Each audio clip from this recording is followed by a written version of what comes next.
Masechet Baba Mesia Daf Pe Het. We're learning about the law that a worker in a field is permitted to partake of that produce while he's working on it, if it's from the time of the harvest until the final processing, not before that and not after that. The chidush here is twofold. Number one, that he's taking a produce that belongs to the owner of the field. Yet that's permitted. The same is true for an animal that's working in the field. You can't muzzle it. You have to allow it to eat. It's kind of cruel. If that's true for an animal, then all the more so for a human worker. So the human worker is allowed to eat while he works. So that's one, that you can't take that away from him. Below, you have to give that belongs to him. And second is regarding Teruma and Ma'aser. If something that is completed, once we're going to see right now at what point. So when it's completed, then you have to take Teruma and Ma'aser before one can eat it. That's true for the owner, and that would also be true for the worker or for anybody else. So the second chidush here is that the worker can eat it even before taking Teruma and Ma'aser because the processing has not yet been completed. Okay, so now we're going to analyze precisely when does one have to take maaser. Amar biyanai ena tebel mitchayeb b'maaser ad sheyir'eh penei habayit shneimar bi'arti hakodesh min habayit. According to the biyanai, tebel, that means produce that was now harvested and is ready to eat. You don't have to take maaser right away. You can harvest it and eat a snack, eat it temporarily. That's okay. And it's only liable when you bring it into the house, into the front of the house, which we're going to show in a minute, means bring it into the main front door. How do we know that? Because it says in Devarim that one has to say the vidui ma'aser. You have to. Everybody has to say in the third and the sixth year of Shavuot, I removed all the kodesh from the house. In other words, every year you're going to take ma'aser, and that obligation is just to separate it, to put it aside. This is I'm going to keep. Here's the maaser I'm going to give to a Levi or to a poor person, or maaser sheni that I'm going to take to Yerushalayim. You just leave it on the side. You don't have to give it to the Levi right away. However, there is a deadline. The deadline is every 3 years. So you have to say, I removed everything. I gave it to the proper recipient. Now, what does that mean from the house? That means that it was in the house. So that means it's only liable once mideoraita, once it gets into the house. We're talking about on deoraita level. Midrabanan, the rabbis say, once you process the grain, meaning you thresh it and all that, and you bundle it, and you make it into a stack, and you smooth out the stack, then already you have to give maaser midera on a drabanan level. But deoraita level, not until you bring it into the front of the house, according to the biyanai. Rabbi Yochanan is a little bit more stringent, and he says not only when you bring it into the house, but even when you bring it into the courtyard, that's when you have to take maaser biblically, as it says in the same context that every farmer will give, say, the vidui maaser. I have given the maaser to the Levi, to the stranger, the orphan, and they will eat it in your gates. So that means, where is it? In your gates. It's only liable when it's in the gate in the courtyard. Good, that's the two opinions. Now, Rabbi Yochanan nameh haketi min habayit. Rabbi Yochanan, what is he going to do with the words min habayit? Is that means in the house? How come you said only in the courtyard? Amalach haser du miad habayit ma bayit mishtamer af haser mishtameret. So I'll explain when is it liable when you bring it into the courtyard. Oh no, only if it's a courtyard that is similar in some respect to a house. Just like a house is a place that's secured, so too it has to be a courtyard that's secured. It has to be a courtyard that has a gate around it that will not easily have thieves or animals come and take it. So, but as long as it's in a courtyard that is secure, then it's liable. But biyanai name haketi bisharecha. Biyanai, what are you going to do with the word bisharecha, which sounds like it's liable already in the courtyard, not only in the house. Hahumi ba'ale de me'ayel le derech sha'a lapuke derech gargot vekarpefot de la.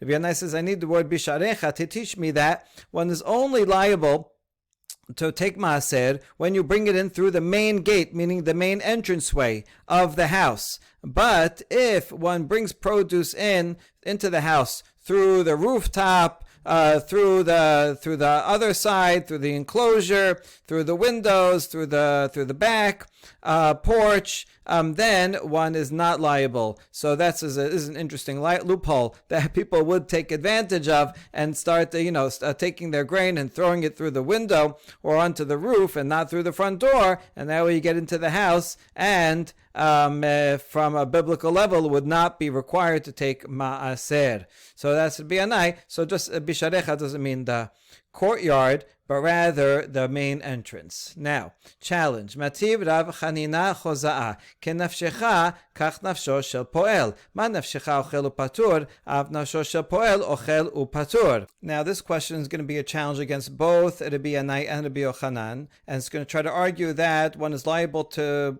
take maaser even when the produce is not yet brought into the courtyard or brought into the house. So let's see how we're going to try to prove that and challenge them. So we saw in a braita that we learned yesterday, the pasuk says if you are working in someone else's vineyard and you're collecting the grapes, you're allowed to eat kenafshecha, as much as you want until you get full.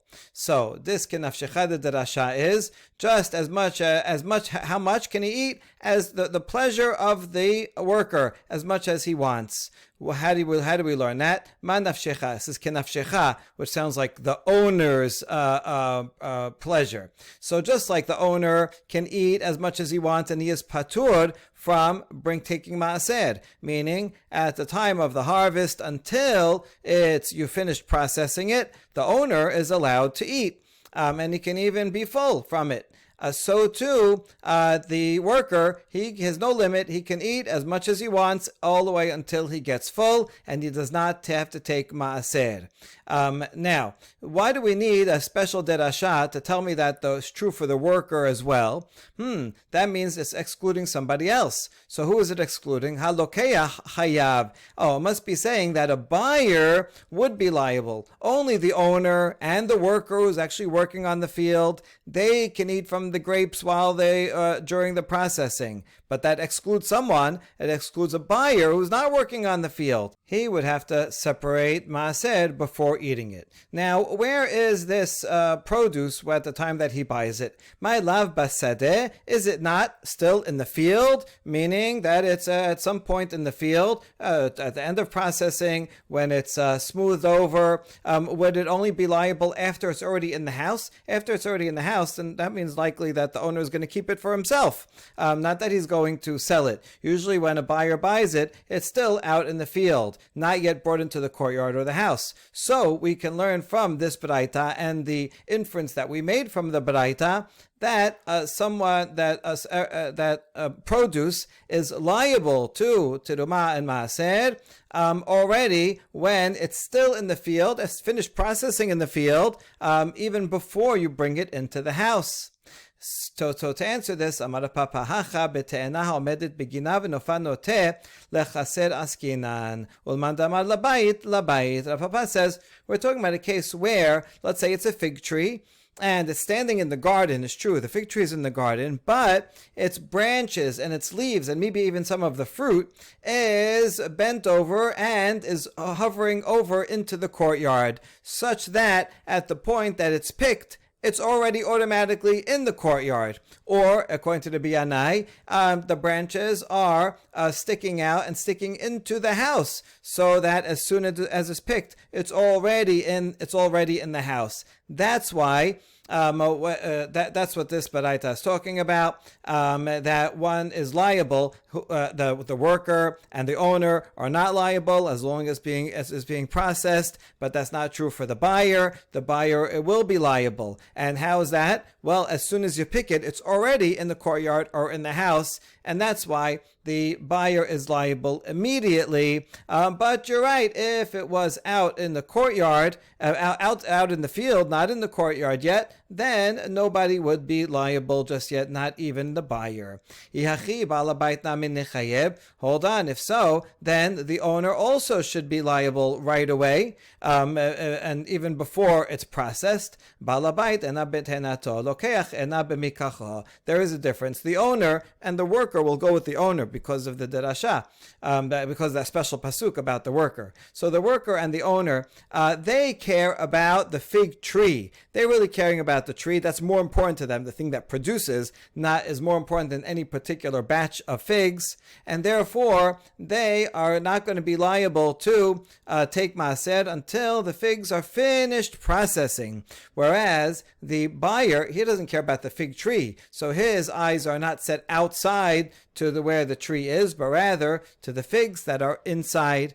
And therefore, as soon as they're picked, he will be liable. So there is a window, pun not intended, thinks that the figs are sticking in through the window. There is a window where, although it's in the house, but it's not yet finished processing, that the buyer will be liable, but the owner and the worker will not be liable. Now we ask, now this you're learning the fact that a buyer is liable on a deoraita level because you're learning it from this pasuk and an inference from this pasuk. So you're trying to tell me that a buyer on a deoraita level has to take maaser already before it goes into the courtyard.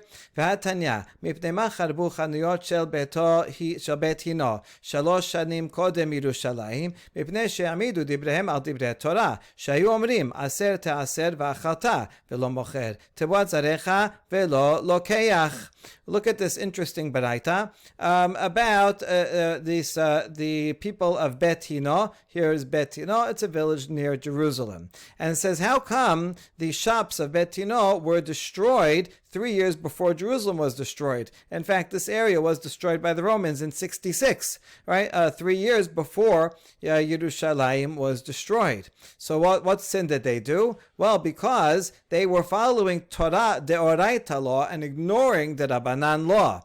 What was their derasha? We're accepting their understanding of Torah law, right? That they understood the Torah right. The problem is that they ignored the Rabbanan.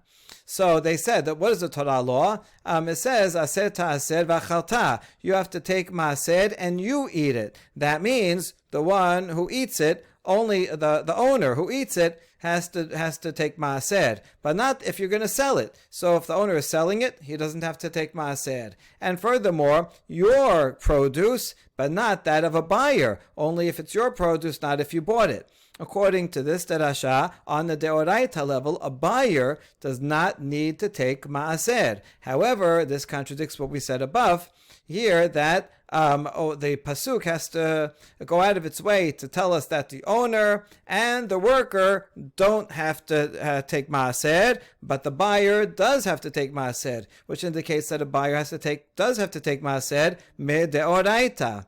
So rather, ela midrabanan ukra asmachta be'alma. Rather, it is in fact midrabanan. We're still accepting the derasha of the people of Bet Hino, and the derasha that we had here, kenafshecha, means that not only the owner but also the worker can eat during that time period without taking maaser. And therefore a buyer has to. This whole thing is only an asmachta. Really, the obligation for the lokeach, for the buyer, is only midrabanan, and we're just bringing support, we're just bringing a pneumonic from here. Interestingly, whenever the Talmud Bavli says this is asmachta, it's not because the derasha is a difficult derasha. It's not because the pasuk doesn't really say that. How can you learn that from an inference of an inference or from extra letter? That's not what the problem is. The problem is that it's not deoraita, which right here we learn from a different place that it's not deoraita. If it's not deoraita, then it can't be a real derasha, an authentic derasha, and that's why it says it's an asmachta. Okay, so really the obligation of a buyer is midrabanan. Ela kenafshecha lemayata. Now, once we establish that that the obligation for a buyer is only midrabanan, then why do you need the derasha of kenafshecha? If a buyer does not have to take maaser and he now is the new owner, then certainly a worker who doesn't own it at all would not have to take maaser. So I don't really need the word this derasha of kenafshecha to teach me that, just like the owner does not have to take maaser during the processing period, so to the worker, right? There's no obligation on the worker at all. So why do I need this word? So we're going to learn something else. Kenafshecha. Ma nafshecha im chasamta patur, af poel im chasamta patur. Kenafshecha. Here again, we're playing with the kenafshecha, like the want of the worker, which is the peshat, or like the want of the owner, which is the derasha here. So just like when for yourself, the owner, if you muzzle yourself, if the owner decides, even though he's permitted to eat from the produce without taking maaser before it's completed processing, let's say he decides to muzzle himself. He says, I'm not going to eat. So of course he's exempt. I mean, obviously he doesn't have to eat from it. So too, the worker, if the owner makes a deal with the worker and says, listen, worker, you have a biblical right to eat from the grapes while you're harvesting them and while you're processing them. However, I'd rather you didn't. So you know what? How about I give you an extra $10? I'll give you some extra dessert, and that in order not to eat the grapes, because I want to keep these grapes for the wine and so on. So is that okay? And it says yes. And also, you are exempt. You're not violating the law that you have to let the worker eat. If you make a deal with the worker, then and the worker agrees and doesn't eat, that's fine. That's a permitted deal. That's what we learn from the word kenafshecha. We now go back and we ask another question against Rabbi Yanai and Rabbi Yochanan. Metiv morzutra ezehu gornan ma'asrot. בקישואים דלויים מי שיפסקו, ואמר רבי עשה מי שינטל פיסק שלהן. מה אליו מי שיפסקו אפילו בשדה. So we have a Mishnah in Masechet Ma'asrot that says, what is the point which you call it that they're in the granary? Torah says that you have to give ma'asot once they're in the granary. So what is that? What exactly is that?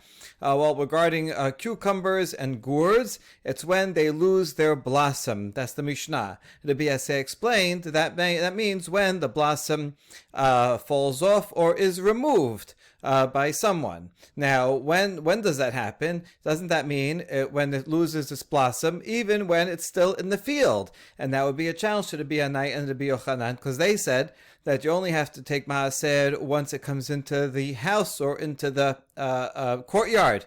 But sometimes it loses its blossom even in the field. So wouldn't it be liable even before it comes into the courtyard? And the answer is lo mishi pasku babayit. No, it means only if it's in the house or courtyard and it also loses its blossom. Yachi mishi pasku achi pasku miba'ileh. Well, in that case, the Mishnah should not say from the time it loses blossom, but rather it should say until it loses its blossom, meaning that you don't have to take maaser until it loses blossom. That's the ending point, even if it's in the house already. You're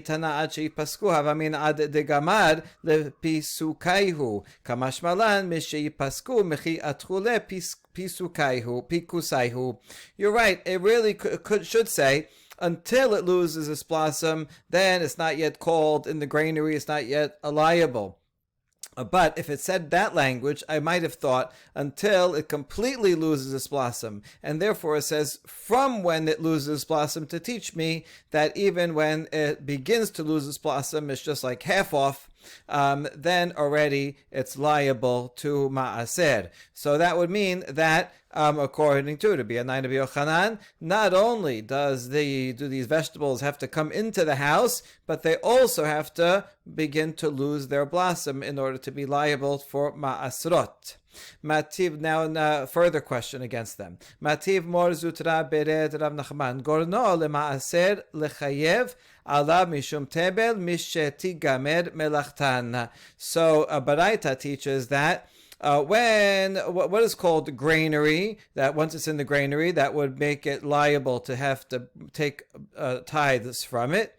It's when it's the work is completed. Okay. What does that mean that the work is completed? Melechet hachnasatan. It means that bringing it in. Bringing it in where? My love hachnasatan afilu basadeh. Does that not mean bringing it into a pile? Even out in the field, they pile it up, they smooth out the pile, and so that would be liable even before it's brought into the courtyard or house. And we answer, Lo hachnasatan labayit zehu gemar melachtan. No, what it means, bringing in, it means bringing into the house, according to the Biyanai, or into the courtyard, according to Yochanan.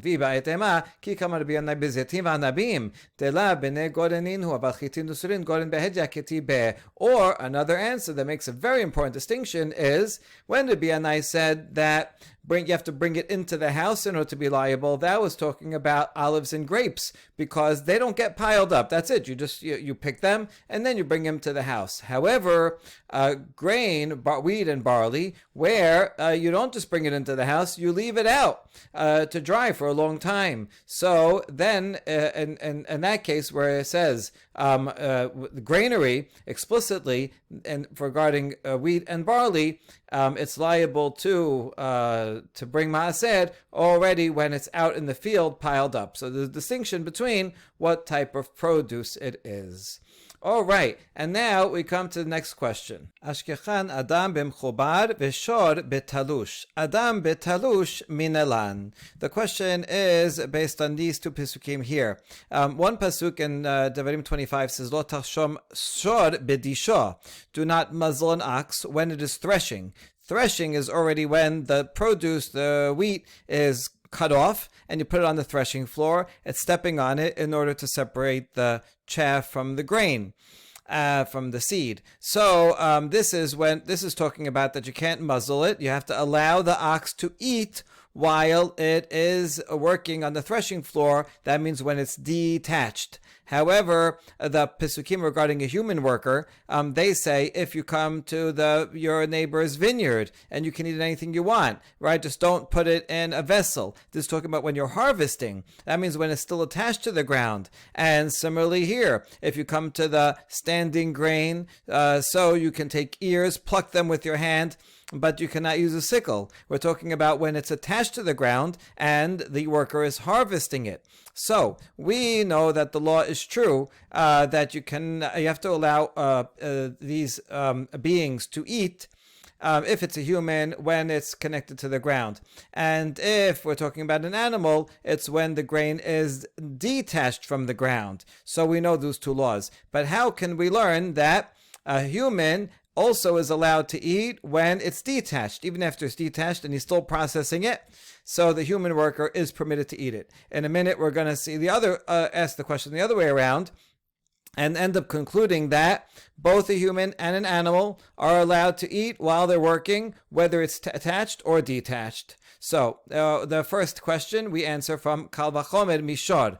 Umashor sheno ochel b'mchubar ochel betalush. Adam shocher b'mchubar eno din sheochel betalush. If an ox where the Torah says that it can eat while it's detached, but it does not say. We're going to end up saying it is true that it can eat no matter what, but where the Torah does not say that it can eat when it's attached, yet it can eat when it's detached. So for a human being, where the Torah does say that it can eat when it's attached, all the more so, the human should be able to eat when it's detached. A human should have more rights than an animal is the idea. So if the animal, where it doesn't even say that he can eat when it's attached, yet he can eat when it's detached, all the more so a human can eat also while it's detached. but we find a flaw in the kavachomer.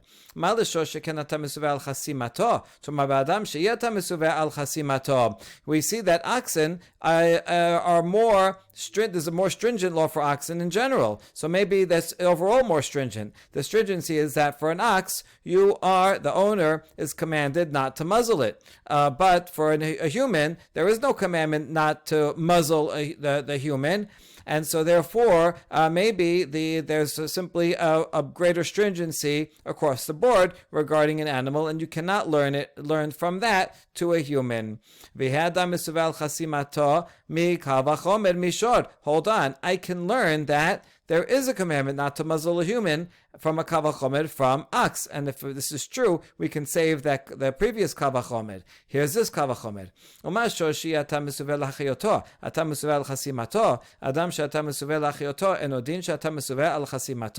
If regarding an ox where you have no obligation to sustain it. If you find an ox wandering around and it's starving of hunger, it's a nice thing to do, to feed it, but there's no mitzvah to save its life.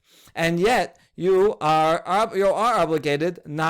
commanded not to muzzle it. So a human being where you are commanded to give him life. You see a human being that needs something, he's starving to death, he needs some help, you have to help him out. Don't stand by your brother's blood.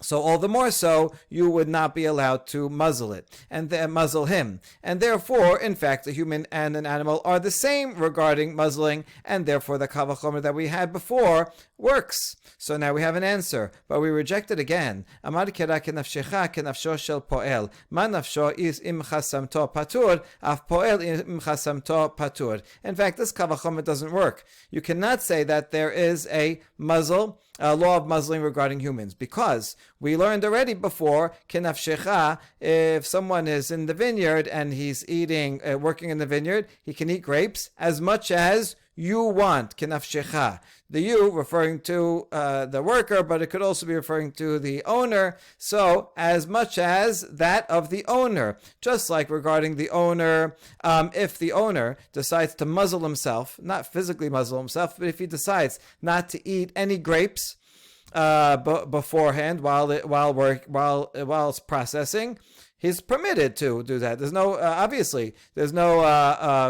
no liability. So too, if the owner and makes a deal with the worker not to eat, and he muzzles him, legally muzzles him, not physically, but he says, I'll give you $10 and don't eat anything, then the owner is permitted to do that, and he's exempt from any punishment. So we see from here actually that there is no obligation, there's no prohibition against muzzling a human being, and therefore there is only an obligation of that regarding an animal. So an animal all across the board is more stringent, and therefore you cannot learn a kavachomer from that.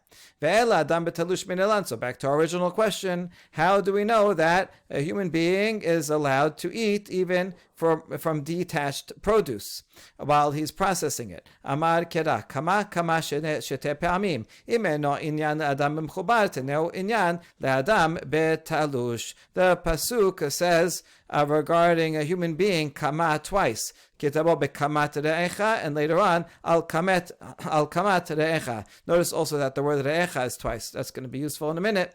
So it says the word kama twice. Why do I need that? So we use an im eno inyan. If it's not teaching us regarding the current context, which is about attached produce, so then we can learn from it as a different context, which is detached produce. So there you go. That's a good answer. Rabbi Yameh amar adam betalush la sarich kera ketiv ki tabo becherem re'echa mi lo askinan shesecharo lekatef amar chamana lechul. Rabbi Yameh says, I don't need this complicated im eno inyan. I could learn it more simply, because the pasuk says, if you come into the vineyard of your friend, and so what are you doing there? Could be that you're harvesting grapes, but it could also be that you're carrying the grapes after they're already cut. You're just carrying and you're not cutting. It doesn't specify what you're doing in the vineyard, as long as you're doing something during the harvesting, and that could mean also carrying them when they are cut. And yet the Torah says you're allowed to eat it. So there you go. We can learn just from that pasuk alone that a human being is permitted to eat while he's working, not only when it's attached to the ground, but also when he's processing it after it has been detached. Good. Now the other question. Shor b'mchubad min elan. How do you know that an ox, it only says that he can eat, you have to let him eat while it's threshing? How do you know that it can also eat while working on the field and the grain is attached to the ground? So we'll have a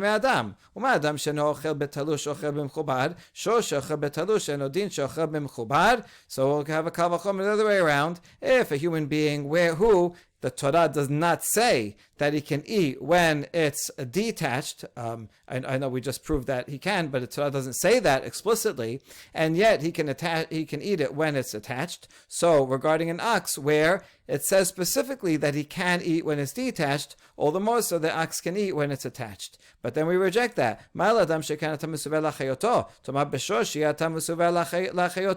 can't compare that to from a human being where you have a mitzvah specifically to sustain him, to give him life. So the law is going to be more lenient for a human being than for an ox, where there's no specific mitzvah to sustain an animal. So it's not necessarily true that just because a human can do something, that an animal can do it.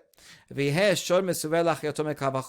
on. Let's prove actually that there is a commandment to sustain an ox from the kavachomer. Uma adam she'i ata mesuvel chasimato, ata mesuvel achayoto, shor she'ata mesuvel chasimato, and odin she'ata mesuvel achayoto. If regarding a human where there is no prohibition against muzzling a human being, and yet you have to give it life, so an ox where there is a prohibition against muzzling it, all the more so you have to give it life, and therefore the kavachomer would be good.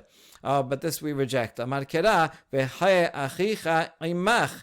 Achicha velo shor. The pasuk says you have to make sure that your brother will live with you. It's good parashat hashavua here. All right, so achicha, you have to sustain him. That means your brother, a human being, but not an ox. Vela shor b'mchubad min elan. Okay, so back to our original question. How do you know that an ox you have to let him eat even when he's working on attached produce? Amar kera re'echa shetefe amim. Imeno inyan le'adam b'mchubad, teneu inyan le'shor b'mchubad. It says the word re'echa twice in that pasuk, the same pasuk that says kama twice. Kamat re'echa says. I don't need the second one, so if it's not teaching about this context, it must be teaching this context of a human being. It must be teaching us about a different context. What is the other one? It's talking not about a human, but rather about an ox, that an ox can also, you have to make sure the ox can eat even when it's working on attached produce. That's all a good answer. Another answer, Ravina Amar, Lo Adam betalush velo shor b'mchubar seriche kera'eh.